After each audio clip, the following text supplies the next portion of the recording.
చూస్తున్నట్లయితే టీడీపీ కూటమికి సంబంధించి భారీ మెజార్టీతో ముందుకు దూసుకెళ్తున్న దాఖలాలు మనం ఇక్కడ చూస్తా ఉన్నాము. సో ఆల్మోస్ట్ ఇక్కడ టీడీపీ కూటమి అనేది మ్యాజిక్ ఫిగర్ దాటిందని చెప్పుకోవాలి. సో పిఠాపురం విషయానికి వస్తే పవన్ కళ్యాణ్ ఇప్పుడు ప్రజెంట్ అయితే 13,000 మెజార్టీతోని ముందుకు దూసుకెళ్తున్నారు. సో కూటమి ఏదైతే ఉందో అసలు ఎస్పెషల్లీ మనం చెప్పుకోవాలంటే కూటమి ఫామ్ అవ్వడానికి ఒక ముఖ్య పాత్ర పోషించింది పవన్ కళ్యాణ్ అని చెప్పుకోవాలి.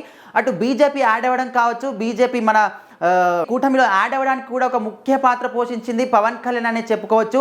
సో ఇప్పుడైతే పవన్ కళ్యాణ్ పిఠాపురంలో 13,000 మెజార్టీతో భారీ మెజార్టీతో వైసీపీని దూసుకుపోయి వైసీపీని క్రాస్ అయ్యి ఇప్పుడు విజయం దిశగా దూసుకెళ్తున్నాడు. సో ఇక్కడ మన టీడీపీ దిశగా మనం చూసుకుంటే ఆల్మోస్ట్ మనకు మ్యాజిక్ ఫిగర్ కూడా దాటిపోయింది. వైసీపీ ఓన్లీ 17 స్థానాలకు దగ్గరనే ఆగిపోయిందని చెప్పుకోవచ్చు. మా అంటే ఒక 30-40 సీట్ల వరకు రావచ్చు. మనకు మొత్తంగా టీడీపీ కూటమి చూసుకున్నట్లయితే 160 సీట్లు వరకు వెళ్ళే అవకాశాలు మనకి ఇక్కడ క్లియర్గా కనిపిస్తూ ఉన్నాయి.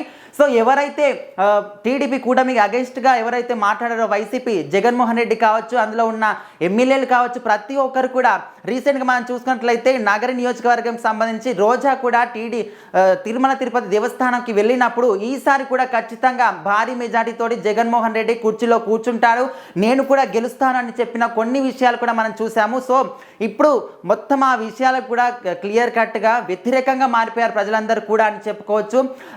నగర నియోజకవర్గంలో అక్కడ చూసుకుంటే రోజా తుక్కుతుక్కుగా ఓడిపోతుంది. మనం ఇక్కడ సీఎం జగన్మోహన్ రెడ్డి మాజీ సీఎం అని కూడా మనం ఒక విధంగా చెప్పుకోవచ్చు. ఆల్రెడీ కూడా మనం ఇక్కడ ఈ రిజల్ట్ ప్రకారం చూసుకున్నట్లయితే 17 స్థానాలకి ఇక్కడ పరిమితం అయిపోయిన వైసీపీ చూస్తుంటే సో ఈసారి ఖచ్చితంగా ఈ దాఖలాలు మనం రౌండ్ పూర్తవుతున్న కొద్దిగా అక్కడ పిఠాపురంకి సంబంధించి పవన్ కళ్యాణ్ విషయంలో కావచ్చు, కూటమికి సంబంధించిన టీడీపీ విషయంలో కావచ్చు, బీజేపీ విషయంలో కావచ్చు, రౌండ్ పూర్తవుతున్న కొద్దిగా మెజార్టీ అనేది భారీగా పెరిగిపోతూ ఉంది. సో ఖచ్చితంగా ఈసారి కూటమి గవర్నమెంట్ ఫామ్ చేయబోతుంది.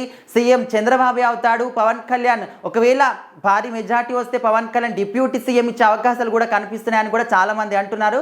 సో ఇంకా కాసేపు వెయిట్ చేస్తే చాలు మనకు క్లియర్గా 100% రిజల్ట్ అనేది ఏంటి అనేది తెలిసిపోతా ఉంది. సో ఇంకా వెయిట్ అండ్ వాచ్.